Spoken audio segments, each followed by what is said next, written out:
why it's important for Qigong teachers to do their own personal Qigong practice. That is going to be the topic of this episode of Qi Life.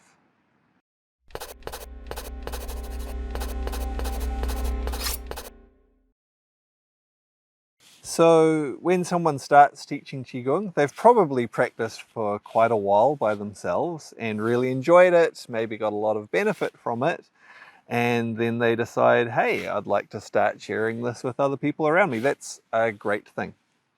Now, of course, for all of us, our time each day is limited, and there's lots of things that we might need to fit into our day, just the day-to-day necessities of life, and we might have only so much time available to us for our Qigong practice. And so it can become quite tempting. It's an easy pattern to fall into for someone who starts teaching Qigong to just take the classes that they're teaching, go like, okay, cool, that's my Qigong practice done for the day because I'm teaching this class. So that's I'm practicing during the class as I'm leading people. So, that's my practice done. And it's certainly true that as you're teaching a Qigong class, you're certainly working with your own energy at the same time. As you're demonstrating different movements or leading different movements, you're having an effect on your own body and energy, that's for sure. And when you do that, though, there's a little bit of a different context, some different things going on when you're doing that in a teaching situation versus your own personal private practice. Because of course, in a teaching situation, you're focusing not just on what's happening within yourself, but you're focusing, hopefully, quite a bit on what's happening for the people that you're teaching. And in terms of what you're doing, you're hopefully actively guiding them in the way that you move, in the way that you breathe, even in the way that you move your energy to help them to learn, to understand, to be able to follow as best they can as well.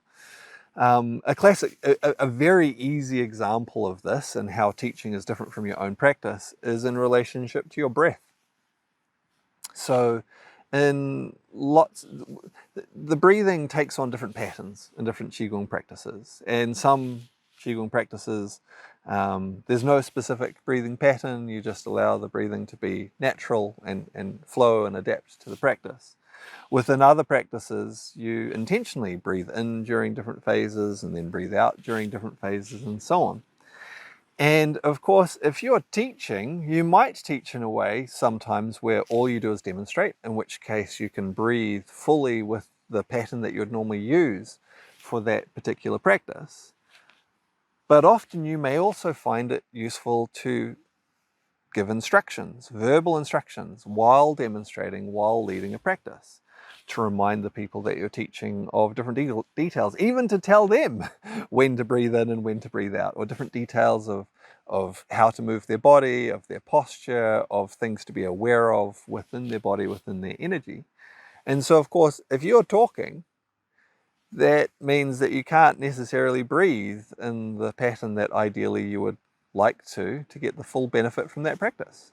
Now, that's okay in the context of teaching, but it means that teaching is quite different from doing your own practice, because your purpose there is to teach.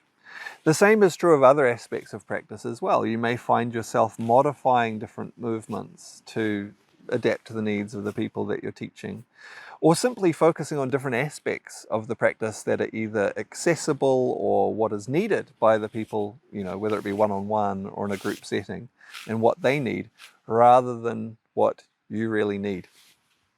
And so as a result of this, again, it's not that you don't also get your own benefit from the Qigong that you do while you're teaching, but it's important, particularly as you do more teaching, to recognize, hey, this is teaching, and this is me doing my own practice, as quite separate things.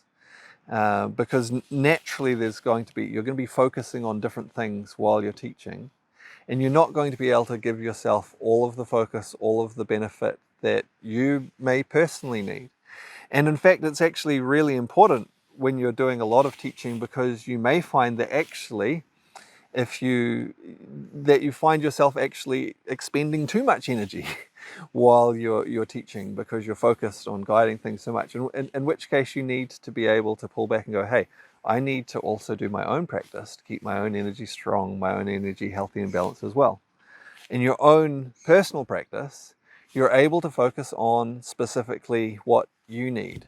You're able to do the practices in the way that you need, that is going to give you the most benefit at that time. And you're able to focus on the specific practices that are beneficial for you, rather than the people that you're teaching. When you do this, you're able to make sure that you keep yourself as healthy, as vibrant, as strong, as balanced as you possibly can be, so that you're then more able to give of your best when you're teaching, guiding, instructing other people as well. So it can be a little bit of a juggle, to find the balance, particularly if well, look, even if all you do is teach Qigong, it can be hard sometimes to find that balance, because then you find you're teaching so much. It's like, okay, and how do I find that balance of then doing the practices that I need? And certainly if you're maybe, as to be fair, most people teaching Qigong, it's probably a part-time thing alongside other work or other responsibilities, juggling that, fitting that in with everything else to then find, okay, how do I make time to also do my own practice? But it's really, really important for your longevity as a Qigong teacher and for your own well-being and your own continued development. If you do find that, hey, you're actually expending a lot of energy or stimulating your energy in particular ways through your Qigong practice, through your Qigong teaching, you will find that that affects what you do in your own Qigong practice. Because of that, your own Qigong practice should be focused around, well, what you need. And if you're getting a lot of certain types of stimulation and activation of your energy from your teaching, you might be, well, okay, I don't need any more of that. I'm getting plenty of that when I teach.